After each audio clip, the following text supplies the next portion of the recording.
Voltamos para o segundo bloco do Balanço 2016, perspectivas para 2017, hoje falando sobre infraestrutura e logística com a assessora técnica da CNA, Elisângela Lopes. Elisângela, vamos falar um pouquinho agora de ferrovias. Qual é a atual situação, a atual malha hoje no país e qual a participação do agro, então, no uso das ferrovias? Sim, Marcelo.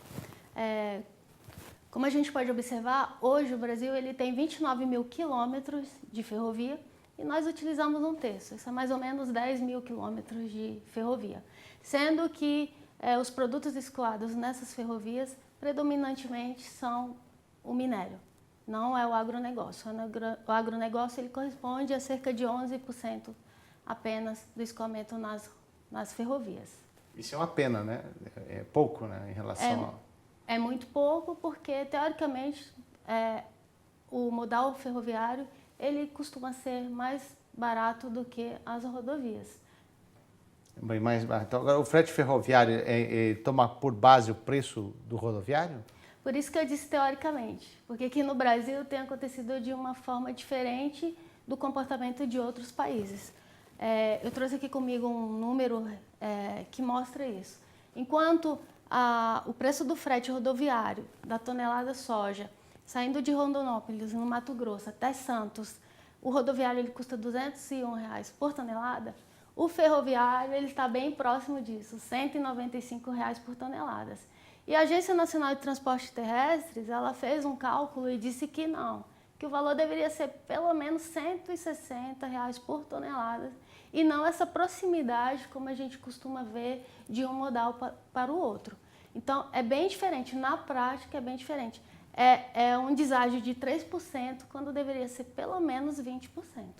Isso tem que mudar, isso é questão de conceito já, né, em relação ao uso e ao aproveitamento em relação a fazer esse comparativo e querer se ganhar mais com o frete ferroviário, que deveria ser muito mais barato. Tem que mudar, isso é uma das ações que a CNA prioriza para o próximo ano.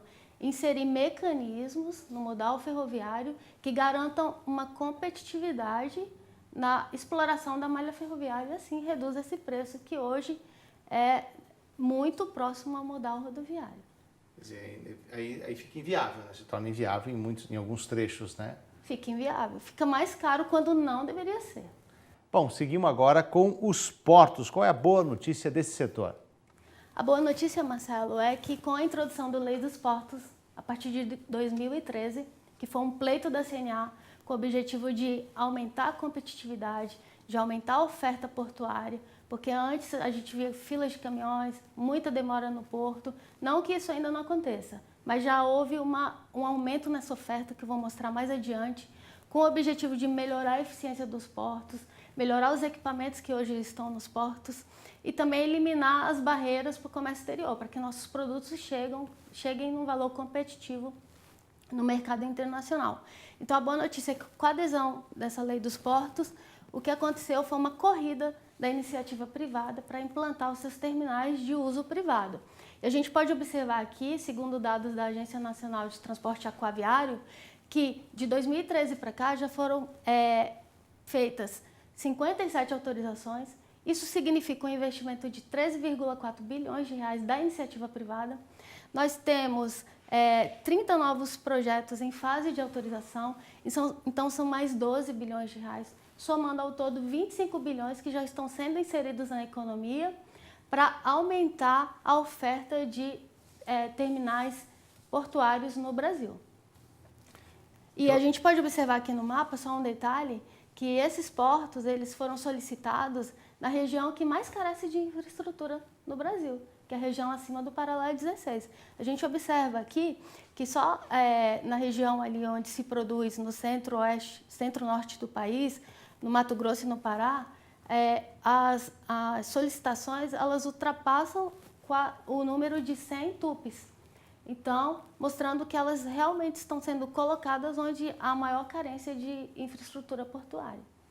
Agora, quais são os desafios, então, e as tendências da infraestrutura e da logística para 2017? Então, como a gente viu, Marcelo, falar em logística mais infraestrutura no Brasil é igual a problema. A gente viu que a gente tem problema no modal rodoviário, no modal ferroviário. que temos problemas ainda assim também com relação aos portos, às hidrovias. E as tendências é o que a CNA busca na Comissão de Infraestrutura Logística todos os dias, é como aumentar a renda do produtor e como tornar o agronegócio mais competitivo.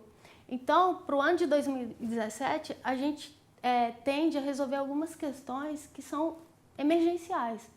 Como garantir o acesso aos portos, como a gente viu, a gente não tem uma rodovia qualificada, 60% das nossas rodovias enfrentam problemas. Também temos a questão de hidrovias, que temos que fomentar o uso das hidrovias no Brasil.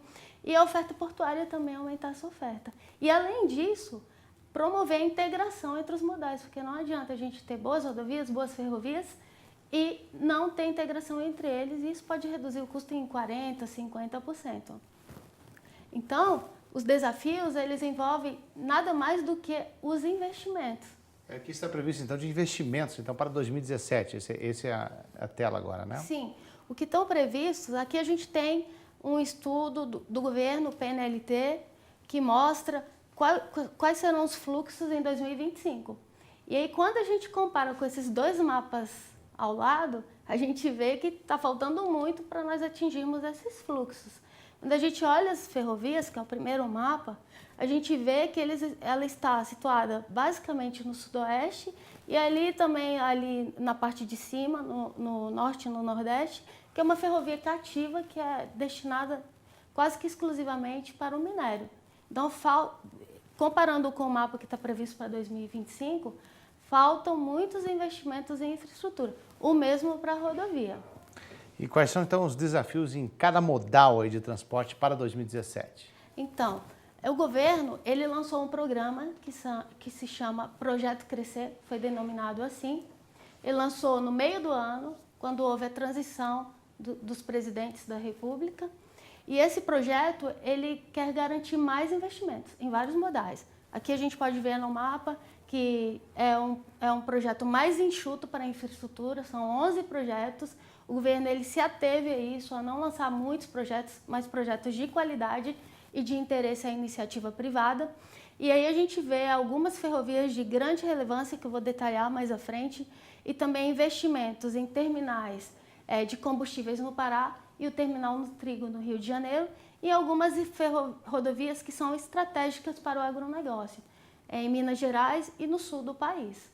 E esses projetos, detalhando rapidamente, eu trouxe 3 apenas para conhecimento do produtor. Um dos principais é a Ferrogrão. A Ferrogrão, ela tende a ajudar na logística ali da região centro-norte do país, que hoje carece muito de infraestrutura. Os leilões eles vão acontecer já em 2017, no segundo semestre. Essa ferrovia ela tem como interessadas as trades ADM, Bung, Cargill e a Dreyfus. E a capacidade de escoamento de produtos é de cerca de 25 milhões. E em 2050 já essa capacidade dobra, ela chega a quase 50 milhões de toneladas. Outro projeto de interesse é a Ferrovia Norte-Sul. Também o leilão vai acontecer. Mais famosa delas. Mais famosa. O leilão ela vai acontecer no segundo semestre de 2017. Aqui nós temos os dados de investimento, de quanto se pretende movimentar de carga e o prazo de concessão também. Então o governo prazo de 35 anos, então. 35 anos, e o governo ele se preocupou em colocar projetos que realmente sejam de interesse da iniciativa privada, com a finalidade de agilizar esses projetos. E em 2017 a gente já tem esses leilões, em 2018 já começar as obras que forem necessárias e também a operação, se for o caso. E aqui temos a FIOL, que também é uma ferrovia que tem cerca de 70% pronta, mas ainda precisa de investimento, e o leilão também acontece no segundo semestre de 2017.